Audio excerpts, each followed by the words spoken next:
Hello दोस्तों, तो स्वागत है हमारे रियल एजुकेशन चैनल पर। आज हम लोग करने वाले हैं इंड, यानी किसका इंड।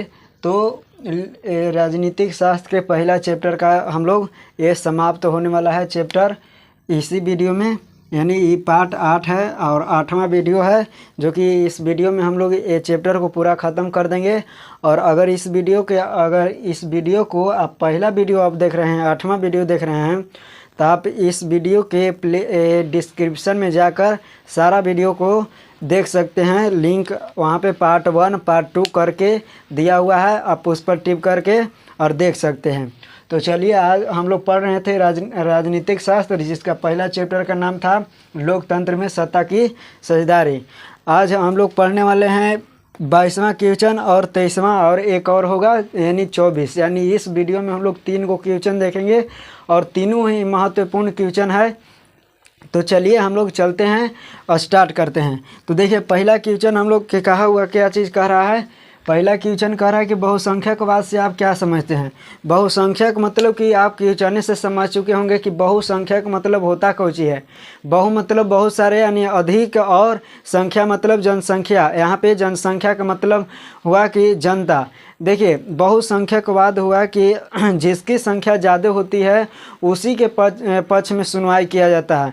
देखते होंगे कहीं भी अगर कोई भी फैसला होता है या वोटिंग भी होता है, तो वोट भी होता है, तो जिसका ज़्यादा वोट होता है वह जो बनता है, क्या मुखिया बनता है या वार्ड बनता है, तो बस उसी को हम लोग कहते हैं बहुसंख्यक। देखिए, अब हम लोग उसको एक बहुसंख्यकवाद कहेंगे।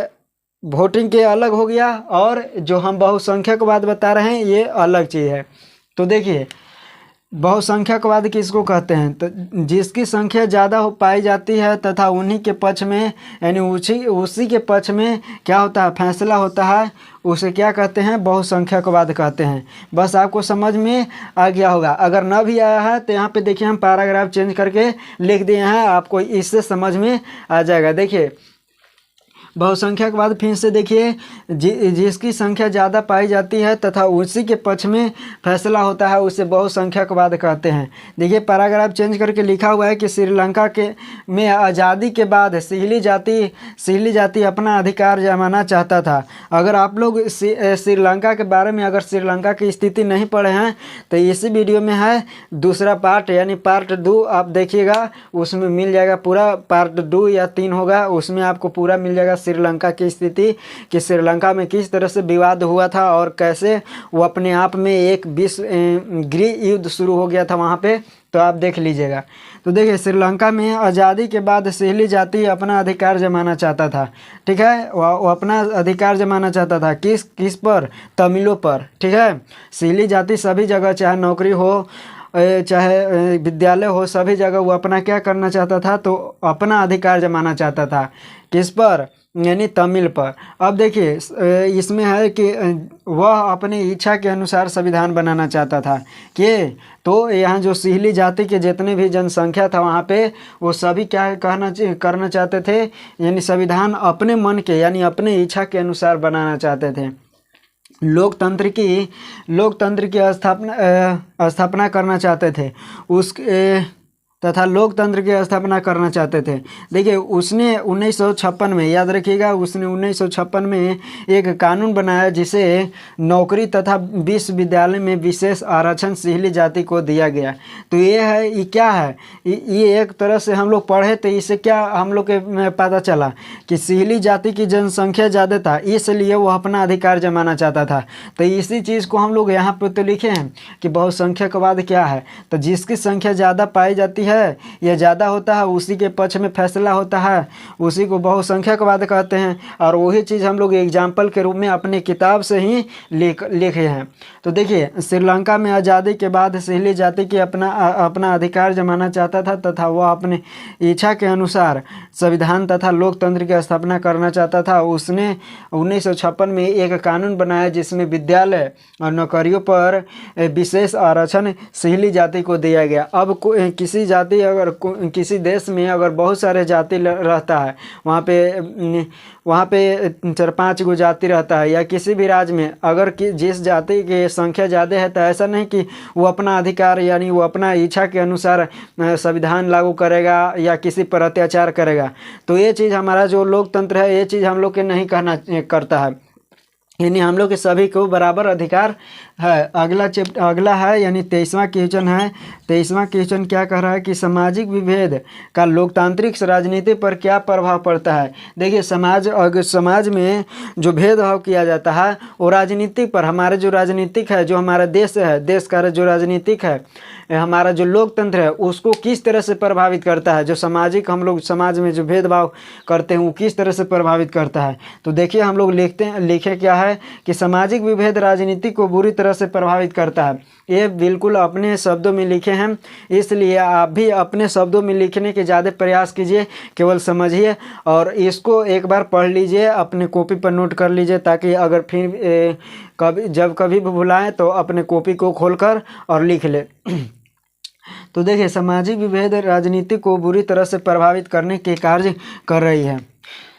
जैसे कि हम जानते हैं कि अंग्रेज़ों ने फूट डालो और शासन करो की नीति अपनाया था। फूट डालो और शासन करो की नीति तो अंग्रेज़ों ने, ठीक है, याद रखिएगा। फूट डालो के और राज करो की नीति अपनाया था कि तो अंग्रेज़ों ने नीति अपनाकर देश की एकता अखंडता को तोड़ दिया और लोकतंत्र को कमज़ोर करके रख दिया। देखो अब क्या है कि सामाजिक विभेद राजनीति को किस तरह से प्रभावित करता है। तो लिखेंगे कि जैसे कि हम जानते हैं, हम लोग जानते हैं कि अंग्रेज़ ने फूट डालो और शासन करो की नीति अपनाकर देश की एकता के अखंडता को क्या कर दिया, तोड़ के रख दिया, लोकतंत्र को कमज़ोर करके रख दिया, ठीक है, कमज़ोर करके रख दिया। इसके तहत राजनीतिक दलों में खराब उम्मीदवार निश्चित ही जीत कराई जाती है।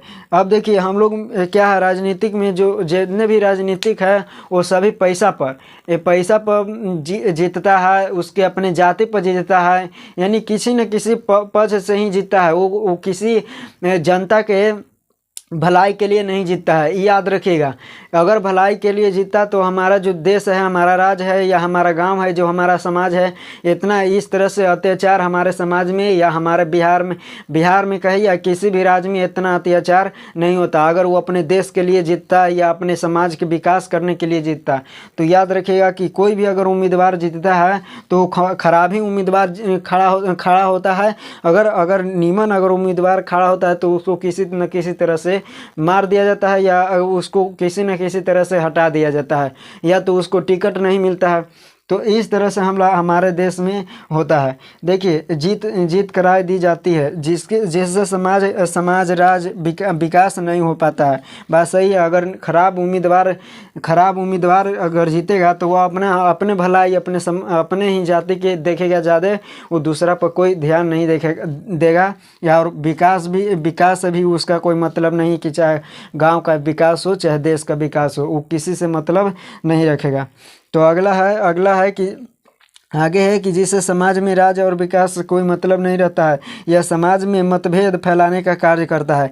यह समाज में क्या करने देता है, मतभेद मतलब कि जो हमारे जो समाज है, समाज में मतभेद चाहे तो अपनी जाति को लेकर मतभेद फैलाएगा, या तो सांप्रदायिक मतभेद फैलाएगा, या रंग के आधार पर भेदभाव करवाएगा। यानी ये सारे चीज़ क्या करवाता है। तो ये राजनीतिक पार्टियाँ आप कभी नहीं सुने होंगे कि जितने भी बड़ा जो विधायक है, जो बड़ा नेता है, उसके बेटा कहीं पे जाति को लेकर लड़ रहा है, या कहीं सांप्रदायिकता या कहीं मंदिर के लेकर लड़ रहा है, अभी कहीं आप नहीं सुने होंगे।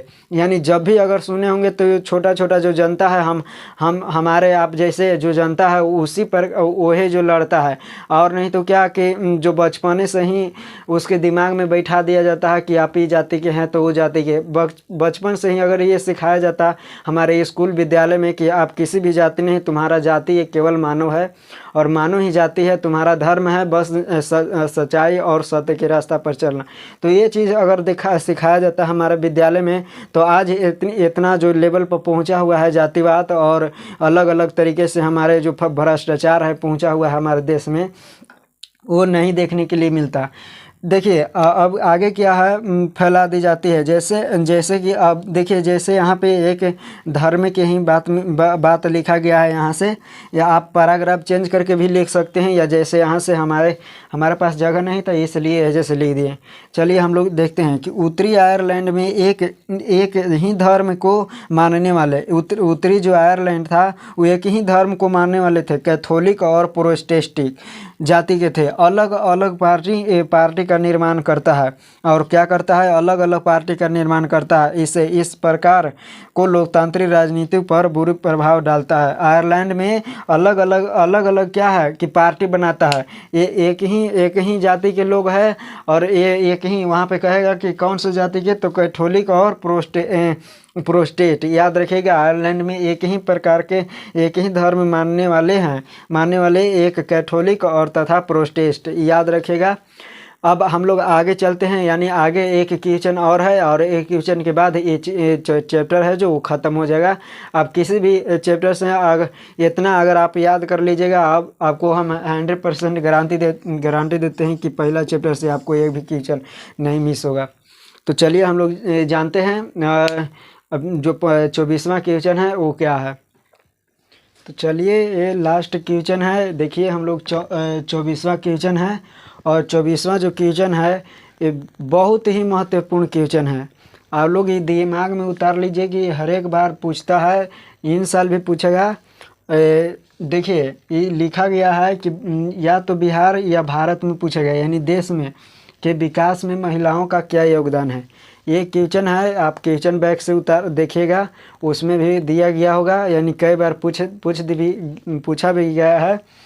अब देखिए हम लोग लिखेंगे बिहार या देश के विकास में महिलाओं का क्या योगदान है, यही हमारा क्वेश्चन है। तो देखिए आज के वर्तमान समय में अगर देखिए तो महिलाओं को सभी जगह आरक्षण दे दिया गया है। केवल शायद लोकसभा और राज्यसभा जो है इसमें प्राथमिकता नहीं दिया गया है, इसमें स्त्रियों का प्राथमिकता नहीं दिया गया है। तो देखिए बिहार या देश के विकास में महिलाओं का क्या योगदान है, लिखेंगे कि बिहार या देश के विकास में महिलाओं का अहम योगदान है। क्या है, यानी अहम मतलब बहुत योगदान है, यानी महत्वपूर्ण योगदान है। लेकिन बिहार भारत का एक बीमारू राज्य है। जैसे कि हम लोग जानते हैं को बिहार जो हमारा जो बिहार है वो एक भारत का बीमारू राज्य के अंतर्गत आता है। ऐसे 5 गो राज्य आता है, वो बताएंगे जब हम भूगोल पढ़ाएंगे तब। तो देखिए बिहार में विकास में यानी, लेकिन बिहार एक भारत का बीमारू राज्य है जो अत्यंत रूप से क्या है, पिछड़ा हुआ है। यहाँ आंशिक भ्रष्टाचार बेरोजगारी का बोलबाला है। यहाँ जो है, यहाँ बहुत आंशिक रूप से कहिए तो भ्रष्टाचार बेरोजगारी का भी एक महत्वपूर्ण, बिहार में अगर कहे तो बिहार में सबसे ज़्यादा बेरोजगारी है, और भ्रष्टाचार कहे उसके बाद क्या है, बोलबाला है। यहाँ की अधिकांश महिला जो यहाँ के महिला है, कहाँ के महिला है, बिहार का। ये बिहार का पूछेगा तो बिहार का, या देश का पूछेगा तो देश का। बिहार का यानी यहाँ के अधिकांश महिला जो है वो क्या है, असुरक्षित अशिक्षित महसूस करती है। क्या, अशिक्षित महसूस करती है बिहार में अधिकांश महिला। लेकिन अब नहीं, अब जो है वो बिहार में भी जो महिला है वो महिला विकसित हो रही है, यानी पढ़ लिख रही है। उसके बाद हुआ कि महसूस करती है, जिसके कारण राजनीतिक अधिकारों से वंचित कर दिया जाता है। और उसको क्या कर दिया जाता है, राजनीतिक अधिकार, यानी राजनीतिक में भाग नहीं लेना है। इसके वजह से ही उसको क्या कर दिया जाता है, माना कर दिया जाता है। आज के वर्तमान समय में अगर वर्तमान के समय की बात करें तो आज के वर्तमान समय में महिला किसी भी क्षेत्र में पीछे नहीं है। याद रखिएगा, आज के क्षेत्र में, अगर आज के वर्तमान समय में आज हम लोग देखें तो महिला किसी भी क्षेत्र में पीछे नहीं है। वो सभी जगह एक पुरुषों को कंधा से मिलाकर कार्य कर रही है। तो याद रखिए, बल्कि पुरुषों से कंधा मिलाकर काम कर रही है। कौन? तो पुरुष यानी स्त्री जो हमारे देश का महिला है या हमारे राज्य का जो महिला है। जैसे देखिए यहाँ पे आईपीएस जैसे लिखा गया है, आईपीएस आईएएस आईपीएच अंतरिक्ष यात्री, इसके अलावा घर के सभी जिम्मेदारियों को संभालने का कार्य करती है। कौन करती है? तो महिला। यानी इस तरह से हम लिखेंगे, ये यानी ये जब भी पूछेगा तो 5 नंबर पूछेगा, याद रखिएगा। इतना हम लोग लिख देंगे तो पूरा 5 नंबर मिल जाएगा। तो देखिए आईपीएस आईएएस अंतरिक्ष यात्री, इसके अलावा घर के सभी जिम्मेदारियों को उठाने का कार्य कौन करती है? तो महिला करती है। बिहार सरकार के द्वारा पंचायती राज अधिनियम 2006 के तहत, पिछले वीडियो में बताए थे, जो 2006 के तहत महिलाओं को पंचायती अधिनियम के द्वारा 50% आरक्षण देने का कार्य करता है। समझ में आ रहा है आपको? देखिए लिखेंगे कि जिम्मेदारी उठाने का को संभालने का कार्य करती है। कौन करती है? तो महिला। बिहार सरकार के द्वारा पंचायती राज अधिनियम 2006 के तहत महिलाओं को 50% आरक्षण देने का कार्य करता है, यानी दिया गया है। बिहार की महिला राजनीति के हर पदों को प्राप्त करती है। बात सही है। बिहार के आज के अगर वर्तमान समय में बात करें तो जो बिहार में महिला है वो सभी राजनीतिक पार्टी को यानी वो प्राप्त कर रही है, पदों का प्राप्त कर रही है।